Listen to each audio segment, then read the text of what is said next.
to introduce myself as the fourth speaker of the 29th meeting of the New Right, and I'd like to talk about Savitri Devi.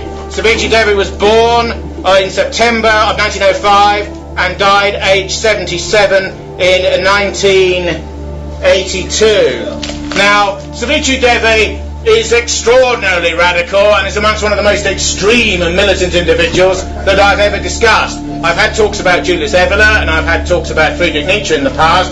I've had talks about metapolitical and cultural figures who've overlapped with the radical right. Probably you couldn't really begin to imagine anyone more militant than her. So I think it's best to step back from the immediate biography and the welter of detail and look at the thing philosophically. She was half English, which is often rarely thought of, mentioned on the internet and elsewhere, and she died here en route to a provocative meeting, we'll say, in the United States. One of the things that's most abiding about her, and that interests me a great degree, is the degree of her intelligence. This is one of the most extraordinary things. Extremism and militancy in contemporary liberal societies are often associated in the mass mind with stupidity or ignorance or bigotry and this sort of thing. Now, this woman could speak 8 languages, read 8 languages. She had 2 master's degrees, one in chemistry and one in philosophy, and she had a PhD in mathematics, which, given that her future career, if you like, on the political margin, so to speak, mathematics is quite interesting, but I think also cardinal for the type of radicalism stroke extremism she would develop later in her life and ideological course. Now, in many forms of mathematics, of course, you're looking for X. You're looking for what the sort of alternative middle rank thinker Colin Wilson called faculty X. You've got an equation and you have to find X and maybe balance a particular equation, a particular quantity on either side of the equal sign. And in a sense, mathematical truth is pushing prognosticated truths to the absolute limit of their efficacy. It's the truth within the truth, beyond the truth, and at the edge of a particular dispensation of thinking. Her idea, which may or may not have been drawn from her mathematical studies when she was a young student at the University of Lyon, was the idea that if you take various forms of equation and you make a graphic form, the idea is that the line which penetrates the circle furthest away from the arc of a circle is the point of truth, is where X is, in one way of looking at it. And the idea that the truth lies at the most extreme part of the axis, the idea that rather than the safe middle or the comfortable middle ground, truth is radical extremity, is something that she would essentially live through for most of her life. Her father was French but of largely Italian descent and Greek descent, and she was strongly influenced by Greek thinking and supported Greek nationalist positions up until around the Great War, when she first became reasonably politically conscious. She then moved on from that afterwards. It's noticeable that because of her sort of mixed European ancestry, a bit Greek, a bit French, a bit Italian, half English, she considered herself to essentially be European. And that judgment fall rather than linked to any particular nationality or nation state. And that judgment formed early on. Now, her first political and ideological positions were a return to Greece, an exemplification of the Aryan culture and Indo-European culture of the ancient Greeks, a belief that the Greeks had much to tell to modern civilization. Notice this was way before any movements or regimes formed by those movements had been formed in the 20th century. The return to Greece, the recognition of the importance of Greek thought and open-ended identity, the culture of beauty of the body, the culture of serenity, the culture of proportion and form, classicism, very, very important for her, and the belief that a pagan society should be a living identity, should actually be alive rather than tiny little groups, fringe little tendencies of opinion and identity in the Western world. She made some radical decisions after her education basically came to an end, and one of them was to go to India, where she became a Hindu and was widely associated with the Hindu nationalist movement in India and fascistic forms of the Hindu nationalist movement in the 1930s and 40s. Now, the figure of the white Hindu has certain resonances in Indian life which are quite paradoxical and often militant and extreme. What Western societies do in relation to second and third and fourth world countries about which they know nothing, whilst professing to love and adore them to the end of time, is to take leaders who can be adopted and successfully acclimatised to the norms of a particular Western establishment. Black America's chosen leader of conscience, who now has a day named after him as a public holiday in the United States, is Martin Luther King. But other leaders like Stokely Carmichael and Malcolm X and Elijah Muhammad and these sorts of people are largely forgotten and deliberately moved to the side so that all of the light can fall upon, quote-unquote, Dr. King. Similarly, in South Africa, Nelson Mandela has gone through a secular canonisation, whereas the Pan-Africanist Congress and militant communist cadres within the South African ANC, militant links with terrorist organisations and the paramilitary and military wing of the ANC, Spirit of the Nation, are all elided and removed. Hindu nationalist politics is largely seen for Westerners today through the retrospective prism of Gandhi, Gandhi's non-violence, Gandhi's pacifism, and Gandhi's desire to have the British leave India, as indeed occurred in 1948 when the Raj came to an end and when their flag was hauled down by Mountbatten. 47. But she looked for harder and more resonant individuals within Hindu nationalism. There's always been a Hindu fascism, of course, namely the RSS. And the BJP, which certain Indians within Britain secretly and behind their hands call the BNP of India, is a populist and democratic split from the RSS. It's also important to point out that all of these organisations were involved in enormous and subgenocidal communitarian violence at the end of the 1940s when the Raj came to an end. Her early publications were in favour of Hindu unity and essentially a mainstream Hindu nationalist position. She later moved to essays discussing the roles of non-Hindus in India, which is always complicated in relation to a Hindu national consciousness. She knew virtually every leader of what would become post-war India. She also knew very well those Indian leaders who were pro-Axis and pro-German, of which there was a wide number. Bose, for example, and his paramilitary army, the Indian National Army, is almost not mentioned at all in British historiography of the Indian subcontinent at that time, partly because he led a militant subcontinental IRA against British rule and allied himself with Nazi Germany and with Imperial Japan against our interests.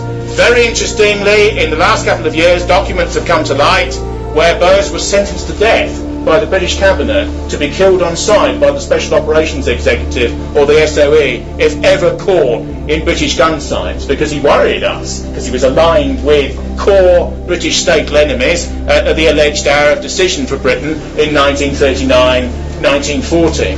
The Hindu phase for Savitri Devi, Maximиани Pортас, is her belief that there should be a living paganism rather than a dead one, and her belief in certain prime or Hindu beliefs which are mainstream, completely mainstream in Hindu society and in the Asian subcontinent. The belief that Hinduism is a partly racial religion, the belief that whites or partly whites formed it, the belief semi-mythological to mythological to semi-actual, to be believed in the minds of tens and tens of millions, that certain tribes came down from the Caucasus a certain number of years, thousands of years ago, millennia ago, created a caste religion within India whereby you can't breed with people outside the caste that you're in. This was later to completely break down and become endlessly confused.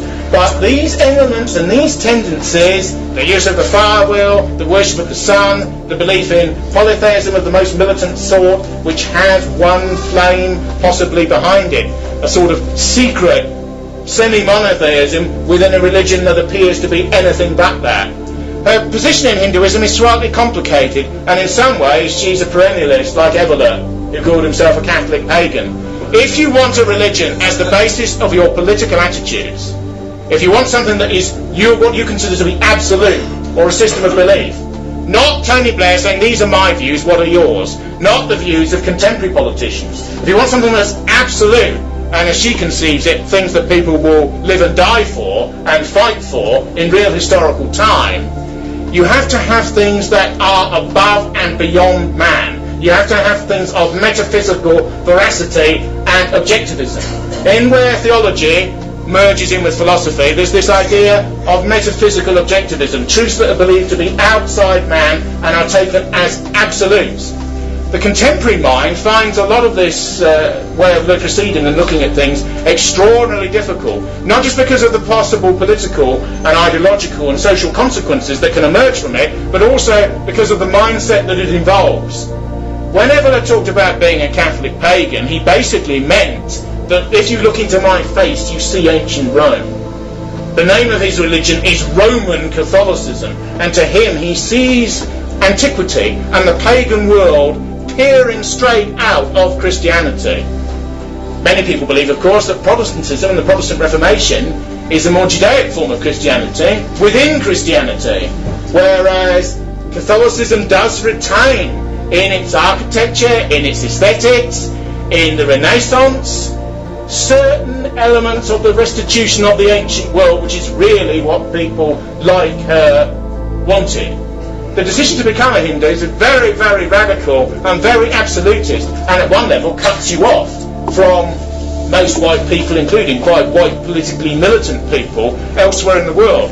But one of the things that's rather interesting about her radicalism is the divorce between how the far right is perceived by much of the rest of the contemporary world and many of the people who've actually been leading individuals within it. There is the view that the radical right exists only against other groups, against groups that it blames modernity and liberal egalitarian levelling for, against ethnic, racial, sexual and other minorities and so on. Her view, of course, is pretty much the other way round, in that these radical tendencies of opinion exist for things, and by virtue of being for things very radically, you will inevitably disprivilege and move slightly to the side that which you don't really approve of.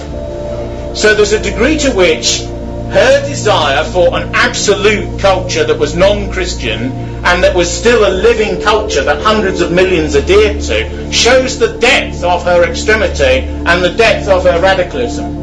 There's also a degree to which she was very uninterested in Mussolini's Italy, or Franco's Spain, or Salazar's Portugal, or movements elsewhere. There was a certain comment and there was a certain interest.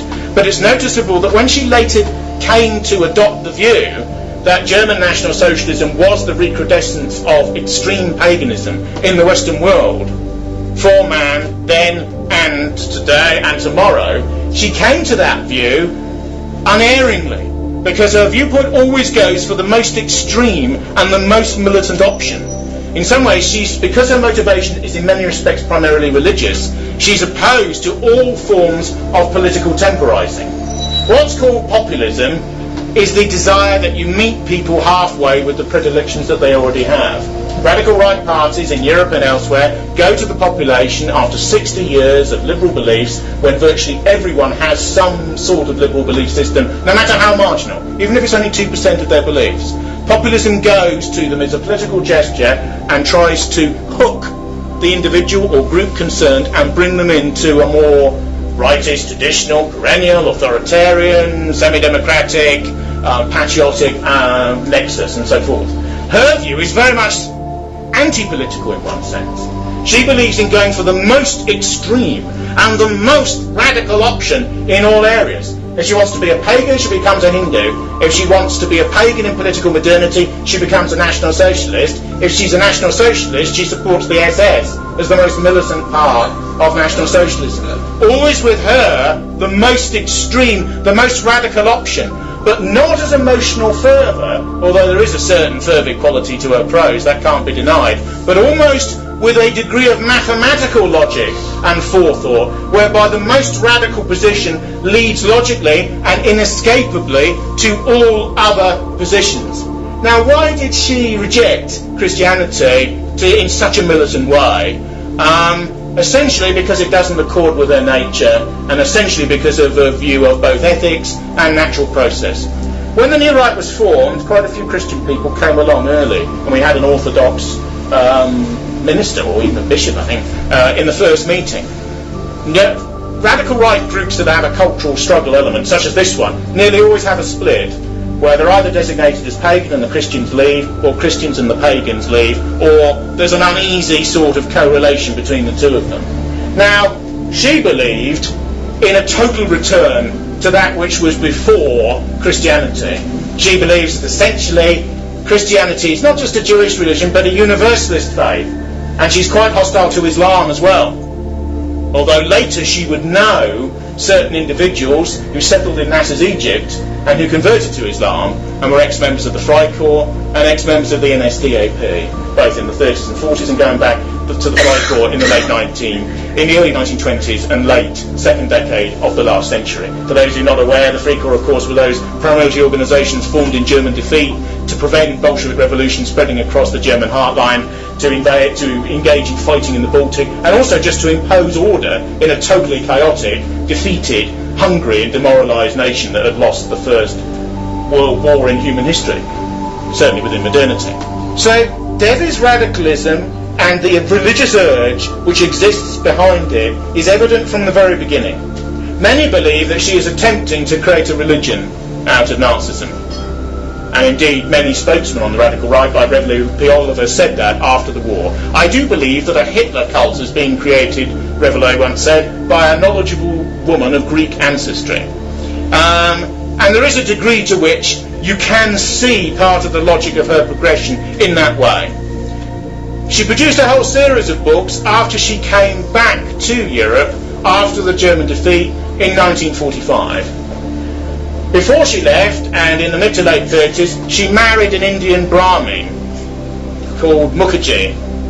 And the marriage is believed to be celibate because he was a yogic individual who believed, as ascetics do, and as Puritans believed in our national revolution in the 1600s, that if you deny excess or sensuality in one area, you redirect that power into another area.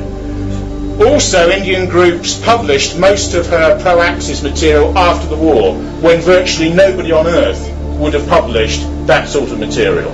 Apart from tiny little NS networks in the United States and maybe in South Africa, virtually no one else would have published this material.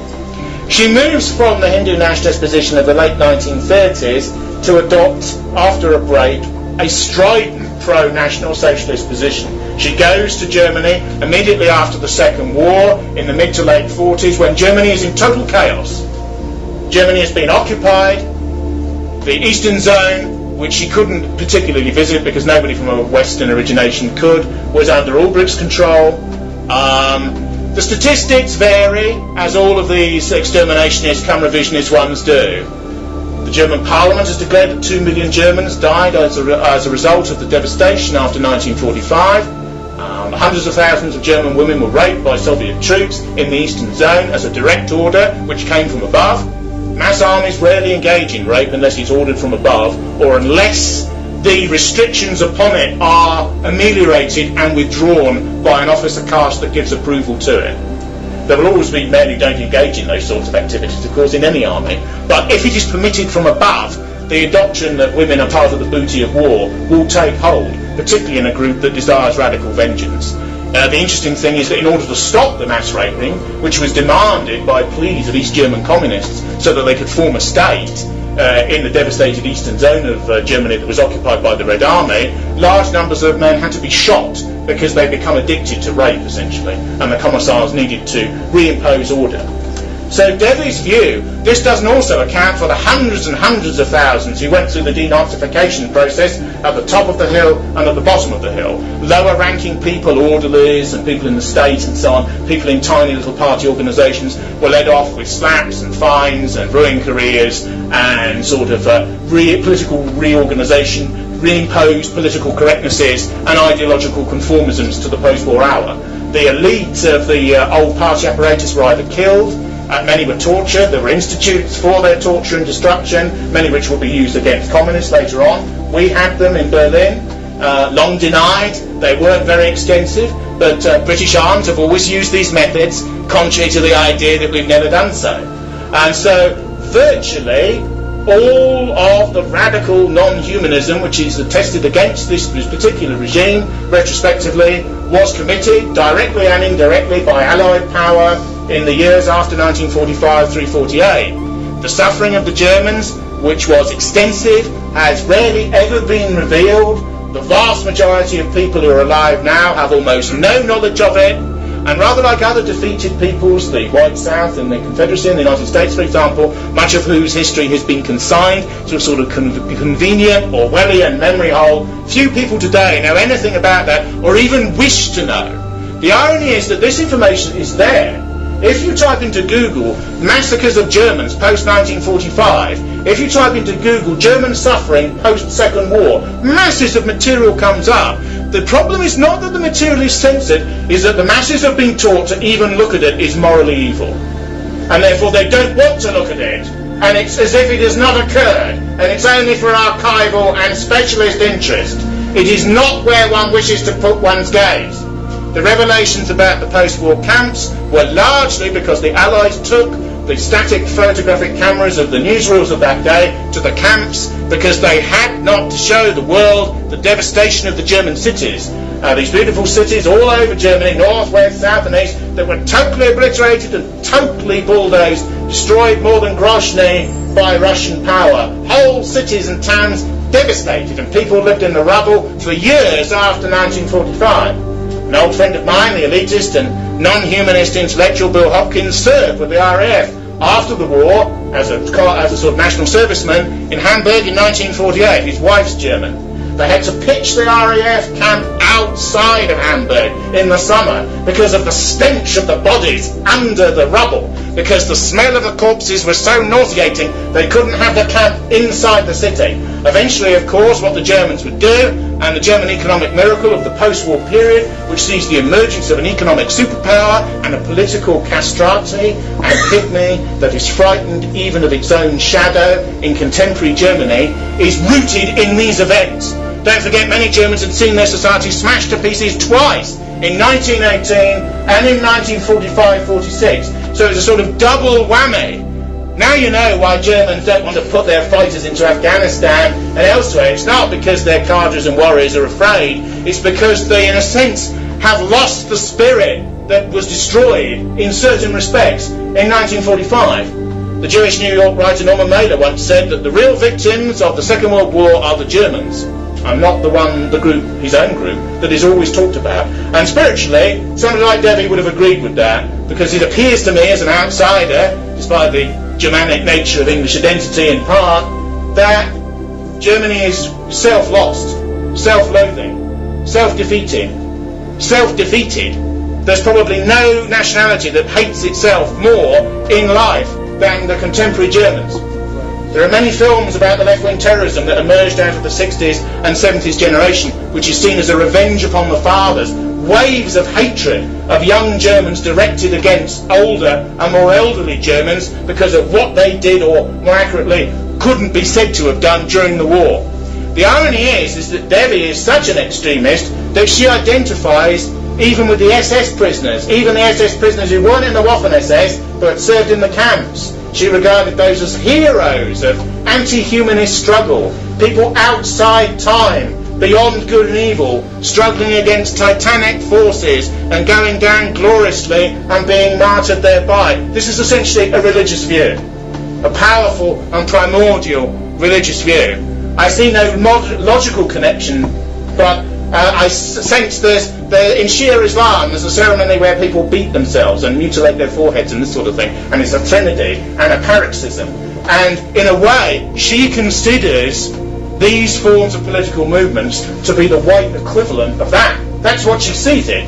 The powerful primordial tragedy of the ancient world returned with modern technology in modernity. And that's why, in a sense, her passion for the most hated regime in the 20th century, as commonly perceived, is primordial and against time.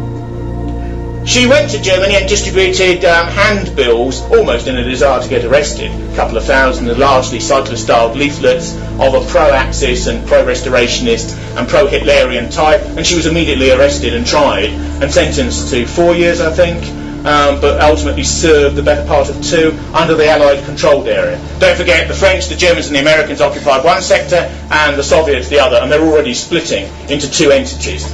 as the West moved towards the institutionalization of a secondary political class in Germany, led by mild technocratic administrative conservatives like Adenauer, who erected the post-war setup, dominated by American power. Don't forget, there's large British bases and even larger American bases in Germany today.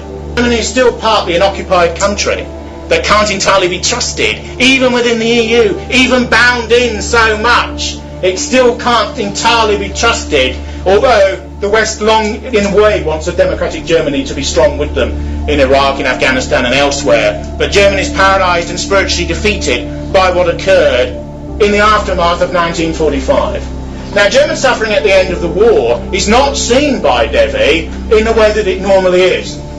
You do sense by liberals who have a sympathy for the other side, such as James Bach in his books about German suffering at the end of the Second World War, he in many ways is playing a humanist game. It's just he has a new section of victims, German women, German children, people who suffered in the rubble. In a sense, he feels sorry for them in the way he'll feel sorry for legless Angolans, or he feels sorry for African AIDS victims, or he feels sorry for the victims of Cortez, or for the Haitian earthquake. Do you see what I mean? It's a new group about which one can have sympathise, and I can write and make a career out of sympathising for those who were regarded as untouchable before, and I'm a general humanist. She sees it very differently. She sees it as a suffering and a fire and a threnody which Germans should go through until they can renew themselves again in strength and in glory. And this leads her in her most famous, infamous and notorious book, The Lightning in the Sun, to essentially engage in the deification of Hitler. A truly extraordinary situation if you consider the mass narrative of the post-war world in the 20th century. She basically inverts the semiotics. She inverts the narrative of the 20th century. The greatest villain, the greatest evildoer, the greatest hate-monger, the greatest monster, and she turns him into an avatar of the god Vishnu and says he's divine and he's beyond human. Because in the Hindu aristocratic and warrior tradition, there are men of impersonal violence, titans who walk the earth, who are beyond good and evil and are unrestrained, but whose cruelty and ardour is impersonal, non-material, for idealistic purposes, and is never done for human gain, or for their own gain, or that of their families and tribes, except in the most indirect of ways. So you sense the extremity of her passion in this way.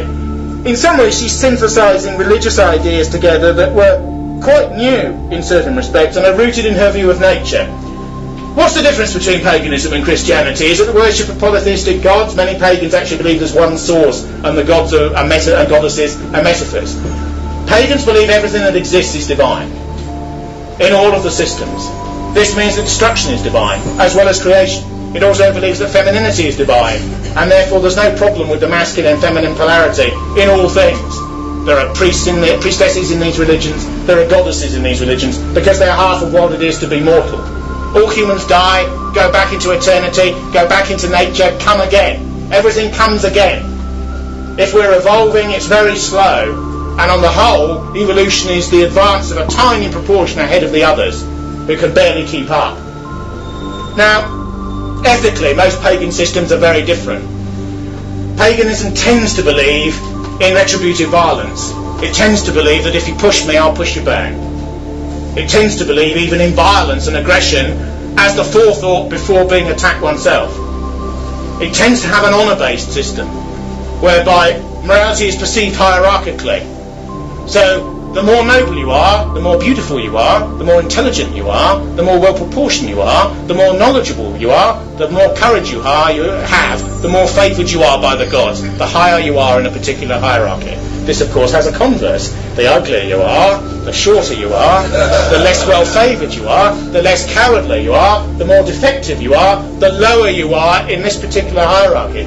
This does not mean, in accordance with these very ancient precepts, that the lower elements cast off or done in or massacred or done down. What it means is that there's a hierarchy in all forms, both within an individual, between families of individuals, between groups of individuals. The hierarchy is everywhere, and no one's at the top in any one of the myriad hierarchies. Notice in all of this discussion, money and finance and how well you've done and how much money you've got is way, way down in the scale.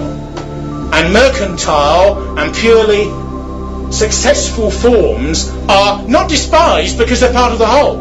Every society has to have a merchant class, every society has to have a small bit of trade and banking and so on. But the worship of money and the belief that life is based upon making money is the inverse of her view.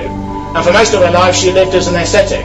In other words, she lived almost without any property at all and just stayed in the houses of some of the most notorious people on earth at that time. Some of them living in Egypt, some of them living in Paraguay, so under General Stroessner, some of them living in Perón, Argentina, Rudel, and Johann van Leers, I think, who I believe converted to Islam, and Otto Skorzeny, and these sorts of people. They were all her friends, and she lived with them in Madrid, and she visited them in the United States later on, and she travelled all over the world on multiple passports, because she could use Devi, she could use Mukherjee, she could use her mother's maiden name, she could use her Greek nationality.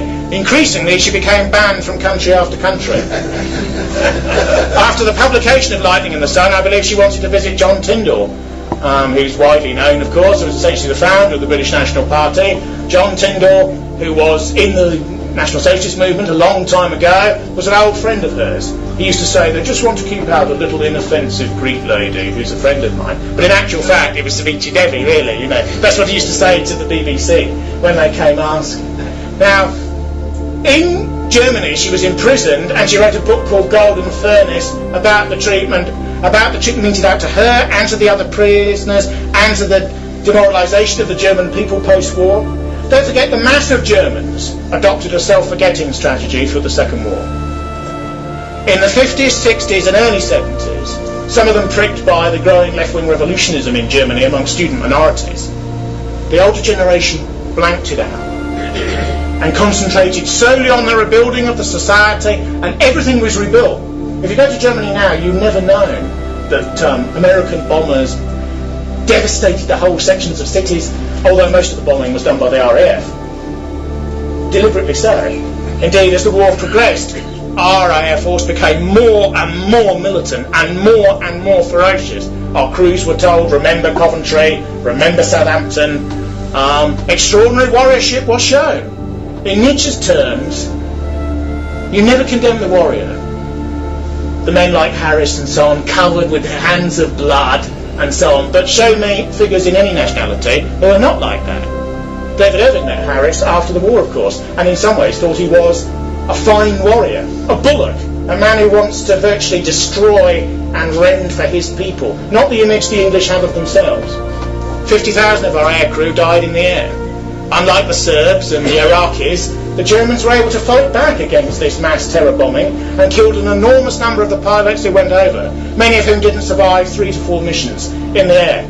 But on the ground, hundreds and hundreds of thousands were killed, and incendiaries were deliberately used to create firestorms due to the wind that was created in these cities.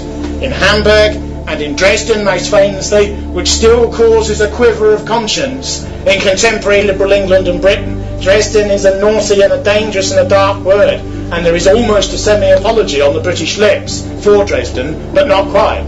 Stalin ordered Dresden. He ordered Churchill to take these primitive means. There were mass refugees in these cities. He wanted them completely killed and burnt out by the creation of mass firestorms and devastation. The interesting thing is Speer, in his autobiography, says that if the British and the Americans had concentrated on ball bearing production or economic and high-value industrial targets, they could have ended the war from their point of view quicker. But no, the decision was made to devastate urban and suburban and city centre areas. Not just a few bombs, but total flattening, total devastation of these areas. And when area were not smouldering not enough, when the photos were taken, you went back and smashed the area to pieces again. And you put incendiaries on top to make sure it burned and good and proper. When Dresden occurred, there was outrage in the non-aligned world. In Latin America, sympathetic to the Axis, of course, because of the hostility geopolitically to the United States, and also in the Arab world. And there's an interesting thing occurred, which Irving reveals in his book Dresden, Apocalypse 1945, the later and the earlier editions. This is that the cabinet, the war cabinet, which was Tory, Labour and Liberal, don't forget, tried to force responsibility for Dresden onto the RAF High Command. That they, in their excessive zeal to conduct the war in the air against the Axis, the idea which Orwell uses in 1984 of Airstrip 1, that Britain's an unsinkable aircraft carrier to devastate Europe, flying bomber after bomber from our territory. The RAF were going to be blamed by the political elite. The RAF leadership made the politicians sign a declaration that they had ordered Dresden and that they were responsible for it. Because the warriors will not take the responsibility for ordering these things. They enact it on behalf of the political class in most Western societies. And the interesting thing is that the devastation of Middle Europe, which is part of the current malaise and part of the modern crisis that we all live in and that exists around us, is the crucial issue for our civilization in the 20th century. What it's led to is self-hatred and cosmic and spiritual defeat on almost all levels. Caucasians, broadly speaking, are taught to loathe themselves almost more than any other group. And there's a degree to which it all results in these events. In a 20th century version of what Joseph Conrad, in relation to the scramble for Africa and the Belgian occupation of the Congo, called the heart of darkness. But the heart of darkness in the 20th century is these events. And Devi went straight into that heart of darkness by religiousizing, by hypostatizing, by making an absolute of the things which are considered to be the worst elements in the modern West. The modern West is now defined by tolerance, by inclusion, by egalitarianism, by hostility to everything that those previous governments represented. That is the definition of citizenship. That is the definition of personal morality. That is the definition of being a modern Britain. The political class and the media class of today would say that anyone who does not accord with that is actually a traitor, not to a particular ideology, but to humanity and to the mainstream and common mean of what it is to be human. This shows you that many people will not assert themselves if they believe that assertion to be wrong. Millions and millions of our people don't agree with what's happened to this country since 1948, but they feel traumatised about doing anything about it because of the aftermath of these events and how they've been formed into a narrative in relation to almost everyone who grows up now. I had a chat once with a 26-year-old who'd been to Hackney, a comprehensive in Hackney where the whites were about 50%. And he said, I said, what did you do in history? He said, we did black studies and slavery. We did the Holocaust and the Shoah and Western guilt, and we did a bit about British history, sort of residual third. So increasingly large parts of Western populations, and it's more acute in Germany than anywhere else and spreads out from the centre of Europe, grow up with funk, defeat, self-hatred, the belief that one is descended from nationalities that are amoral, that are immoral, that have produced the most satanic events of the 20th century. No other nationality feels this way. No other people feels this way. Putin's partial, complicated and revisionistic reinterpretation of Stalin is all about making sure that the Russians don't adopt that tack. Even though he massacred millions of Russians inside Russia, he will still be slightly heroicized as a martial leader, whilst allowing Solzhenitsyn's works to be studied at school. What they're doing is dialectical. They're not allowing their past to focus upon them in the way that the Western media would perhaps like them to, and say, look at what you did, look at what you should be responsible for, you should hang your head in shame forever. And it's interesting that probably of all the nationalities, there's few Italians, even people who are fundamentally opposed to the government which existed in the 20s and thereafter, who feel about their own nationality and the pitilessness of their own honour and glory the way that contemporary Germans do. Most of the contemporary Germans I've met, apart from hardliners and residual anti-system types, if you like, are traumatised by guilt, live with the guilt in a sort of cosmic way. The Germans have a strong metaphysical postulate. They're not empiricists and semi-relativists like us. They don't think heuristically. They don't make it up as they go along. The German always wants his theory first, and then he thinks from the theoretical propositions in a sequential way. And if you put before a people the view that they were right to be defeated, and that the firestorms of their cities were in a sense part of their immorality of purpose, for which almost semi-divine punishment was meted out, which is some of the cultural register that does exist.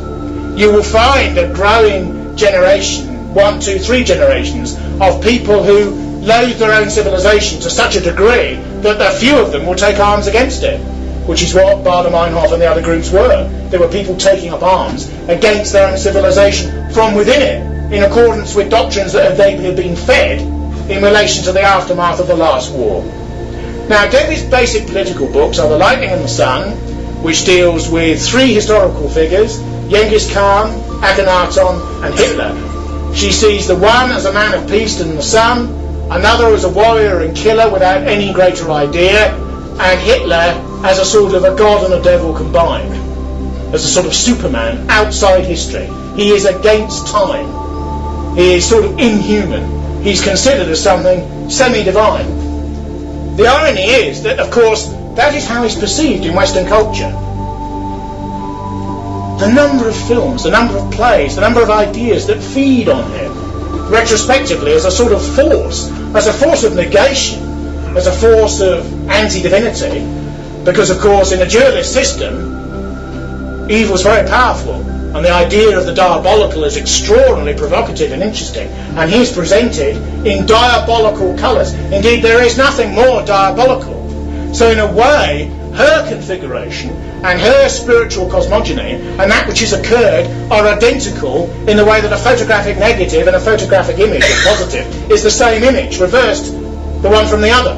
She has the absolutist view, albeit in reverse, of the contemporary society about him and his dictatorship. Virtually no one else in the rest of the world. He's lived under Mao, he's lived under Ho Chi Minh, he's lived under Choivelsen in Mongolia, Stalin's protege, he's lived under Stalin, he's lived under any Pol Pot.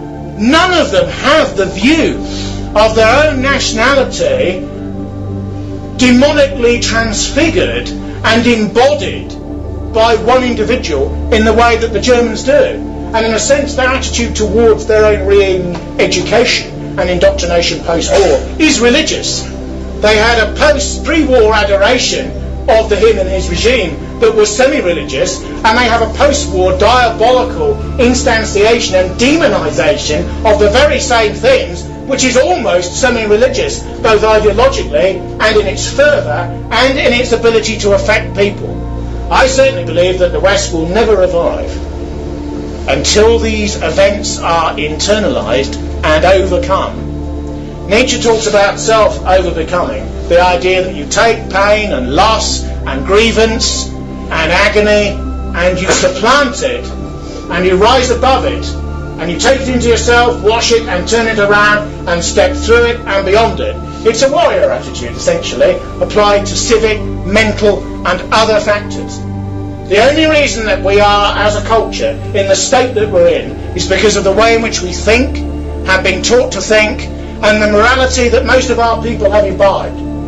Our people could be incredibly strong and incredibly militant if they stepped forward out of the quagmire of moral guilt about events which, it's paradoxical, now extend way beyond Germany. The irony is that the entire West has partly indoctrinated itself to feel responsible for things which people in certain nationalities, British nationality for example, Russian nationality, not the same, American nationality, have no physical responsibility for, and even destroyed retrospectively the governments alleged to be responsible for these actions.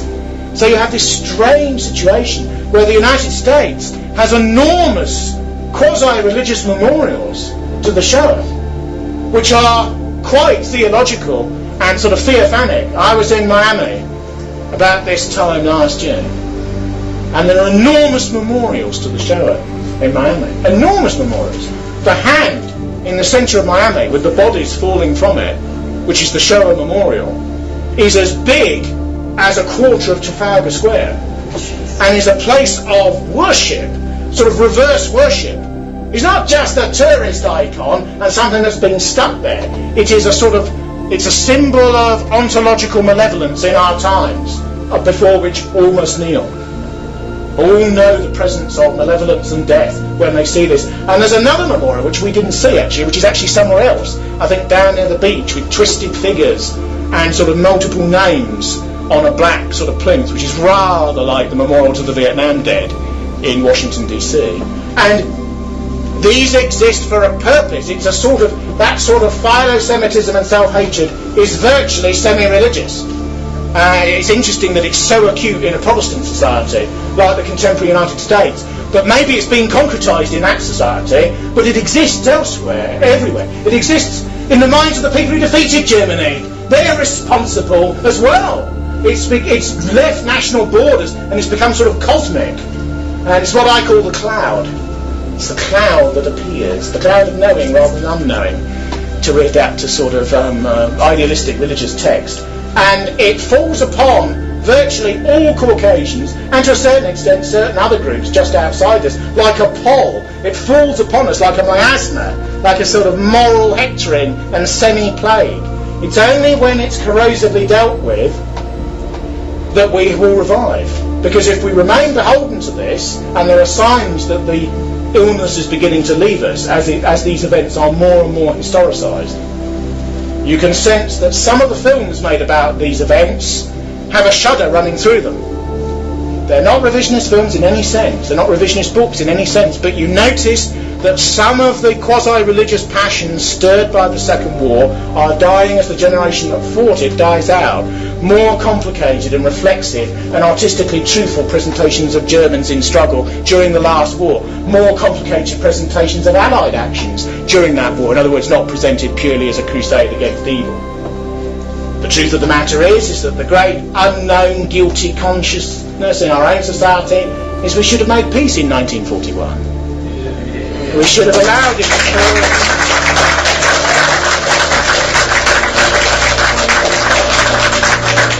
We should have turned towards ourselves and towards our empire. We should essentially have taken the deal that in a roundabout sort of way he was basically offering us, which is that he dominated Europe and we kept the empire. After the war, a few figures, A.J.P. Taylor, yes and no, David Irving, yes, Maurice Cowling, yes, Professor Charmley, yes, a few people, most of them historians, not all, have said these things. But no politician will say them. No politician will say them. And yet everything about this society has been semi-blitzed and destroyed as a result of the choices that were made then, and the morality that's been erected upon the nature of the choices that were both made and not made then. The importance of someone like Devi is her extremism, because she is unafraid. She was disappointed that she wasn't given the death penalty for distributing these handbills in Germany. Because you see, she's a martyr. It's a sensibility that, in a sense, people are so far away from now, they can't even begin to understand. Essentially, Robespierre and these leftists at the end of the 18th century had a streak of it. Robespierre was always talking about martyr me if you don't agree, and of course eventually they dragged him to the guillotine and he went down and the head went in the basket, and his brother, who had a broken jaw from a bullet and so on, he went down under the basket as well with Couthon and Just and the other terrorists. But this feeling that one is even prepared to die for a cause which, beyond warriorship that's partly paid mercenary work now, doesn't exist. It virtually doesn't exist anywhere. It's truly extraordinary. And in some ways it takes an outsider like her, a woman who goes to India and becomes a Hindu, who rejects Christianity, who's a fundamentalist pagan. Notice how many bridges she's crossed in relation to Western normality just to do all that. It's almost the energy that sort of arcane and slightly occultistic path of extremity will lead you to, that adopts a woman, that allows a woman like this to adopt these sorts of positions. I think the reason why a lot of these elderly SA and SS and Wehrmacht and bureaucratic people who'd served the government and other allies in other countries who felt totally demoralised and totally dispirited and were totally crushed, many of them post-war, many of them were the pariahs of post-war life. What they saw in her, and she was an outsider really, even in relation to them, what they saw in her was somebody who defended them morally. That's why they responded to this little Greek woman in the way that they did, because she defended them morally when they regarded as the worst people of all, do you see? And that's probably the extraordinary thing, that she affected this sort of ethical reversal, because what's gone on is more than propaganda. Enormous propaganda now about Iran. in the Western media. You see it everywhere. What are they doing with those plants under the mountains? Are they a threat to us? We need to take action. Neutrality is objective traitorousness. We need to take action. Blair said at the Chilcot inquiry that any country that that worries us, any country that sort of causes us concern, we must crush it down with mass bombing and American power, and we're their auxiliary. This rather shakes liberals, you know, because people like Blair is a believer. Blair's a believer in his liberal system, and that's why the taint of immorality, the taint of political Satanism, the taint of evil has been projected onto people who have radically European views. The analytical and psychological school that Gentile Europeans like more than Freudianism is Jung's theories, because they're more artistic, more reflexive, more appropriate to Gentile consciousness. As Freud once said, he's the most important man in the psychoanalytical movement because he's the only one who isn't a Jew. And Jung's theories involve the idea of the shadow. The shadow is the negation that you project onto the other. The other becomes the custodian of all immorality. Not me. Not me. The other. The one over there. The wretch over there. Not me. I'm not, if not a saint, then I'm, united. I know what's what. But them, him, them over there. The projection of the shadow and the inability to realise that we all cast a shadow, and therefore that we all have one of our own. One of the great traumas of the 19th and 20th century, of course, is the absence of an alliance between Britain and Germany, which, if it had occurred, would have changed the whole world, just as the victory of the Confederacy in the Civil War in the United States would have certainly changed the whole world and the 150 years that we've been through subsequently.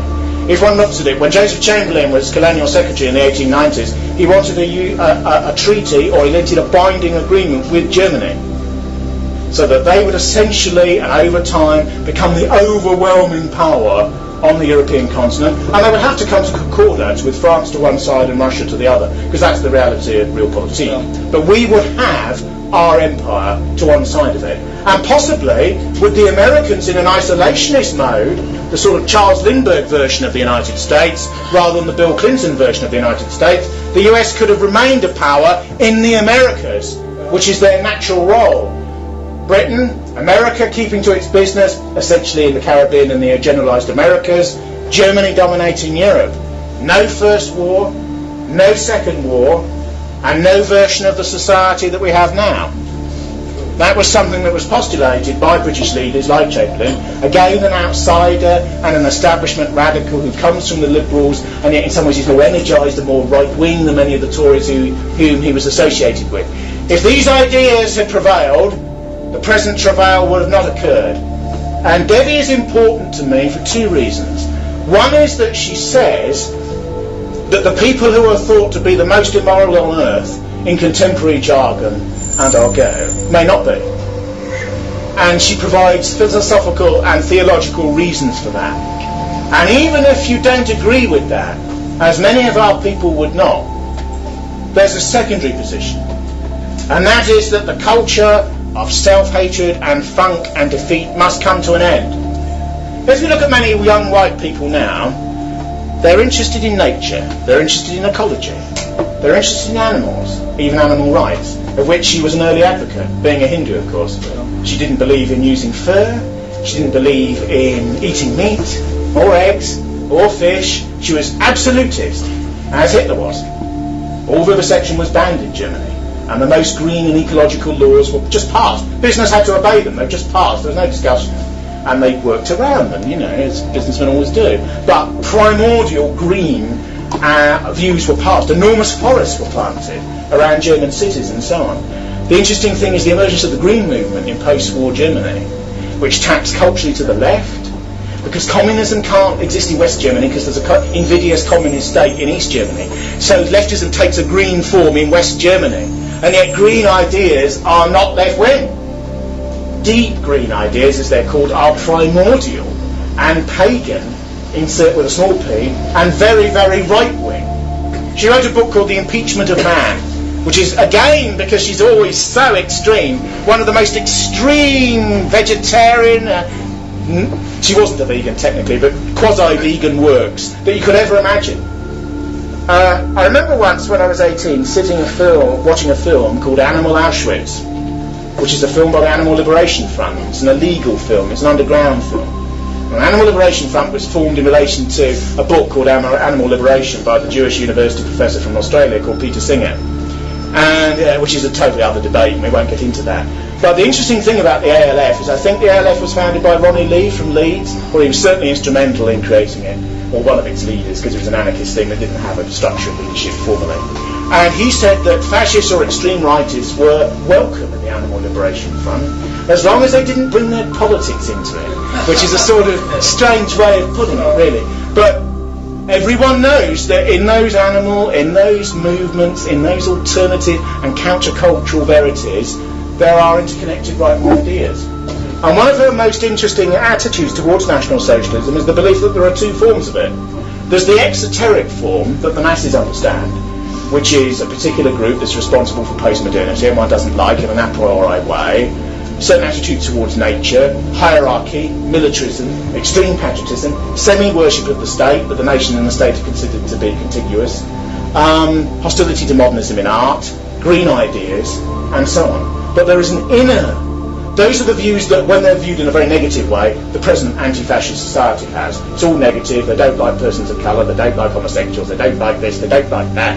They read eugenesis and dysgenesis. Da-di-da-di-da. She also believes and posits the idea that there was an inner version, and that is the achievement of something that's beyond man as he presently is. And this is the idea of the Superman. Now, various academics such as Goodrich Clark have expatiated at great length about the occult roots of National Socialism and pagan and magical ideas, irrationalist ideas, objectivist philosophical ideas which are theological and regarded as irrational by contemporary modernity. Don't forget, these sorts of notions act upon the will.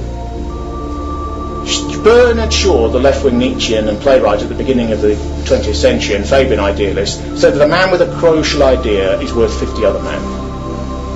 And essentially that is the fact. The reason the Islamic world is so strong now, and the reason that some whites, even underneath their hostility, have an attraction to it, is because people are prepared to believe and kill and die for their beliefs. And that gives a power. It gives a power. It gives a resonance. When Blair says that we're prepared to fight for tolerance, I'm not prepared to fight for tolerance. But I'm prepared to fight for the people that existed on this island before me. And I'm alive now, and I'm a continuation of that. So one is prepared to fight for certain things and not for others. And I think that will, identity, spirit and idealism in a woman who will be considered to be essentially insane by mainstream modernity, I mean, let's not beat about the bush, is very instructive, because in her sort of messianic post-sanity there lies a redemptive element. I've always been an extremist, ever since I was very young. That's quite unusual. You know, my father was a bank manager. I came from a very ordinary bourgeois background. When I was 18, he said, "Keep your head down, son. Never get in the papers. Never do anything that will cause any trouble. Never do anything that will cause people to dislike you. And spend your entire life making money." That was the advice I was given. And I'm not demonising him. He's a representative of thousands and thousands of other people saying exactly the same thing. And I have never believed that that's what life is about. I've never believed that that's what life is about. Life is about death. I'm essentially a religious person in an atheist age. The religions of my society have collapsed. That's why I'm a Nietzschean, you see, because you begin to rebuild from yourself, because there's nothing else left. There's nothing else left.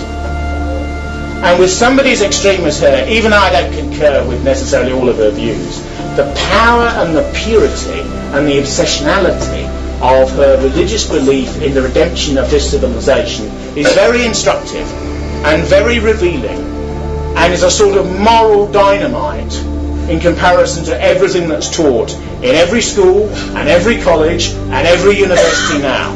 I'll leave you on this thought. I remember that film, that French film about the men who carry the nitroglycerine across the desert, the wages of fear, and the slightest bump and the slightest crevice, and they're at some tiny pittance of a wage for doing this, you know, from some pitiless boss who never really appears. And they're there in the sun and the heat and the dust, and the slightest thing can cause the thing to blow up, and they have got the courage to go on because they must go on, because to stop is to be defeated by the thing, and it might go off then anyway. And you keep on going, and you keep on pushing. And I personally think that she's a redemptive sort of acid or alkaline solution to reversing, to everything you've been taught, and everything that your history teacher said to you at pre-A level, and everything you see on the BBC.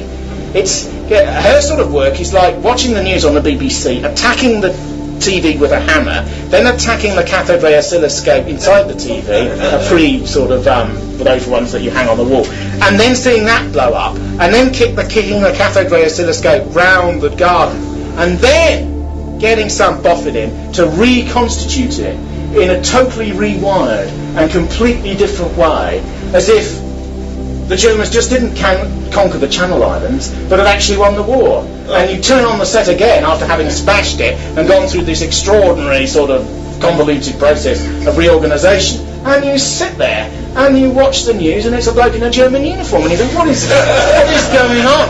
And that's the sort of kinetic and sort of silent film, sort of Eisenstein in reverse, that she sort of creates. It's like the coldest of cold baths after liberal wetness and warm-heartedness for so many years. You know, it is a redemptive tonic. There are various fringe groups about which academics like Goodrich Clark make a good career, postulating that, you know, the eclipse of the sun is a new swastika and there's a dark sun, and these groups are out there, and she's their priestess, and she's a sort of source of semi-worship for them, and so on. And if you go on YouTube, there's pictures of her and accounts of her speeches and writings and so on that call her a daughter of the black sun. But she is very, very interesting because she has taken the tiger by the tail and twisted it around. And if you want to morally shock the people who are alive now, don't introduce them to Tarantino's films. Don't introduce them to Sarah Young's pornography.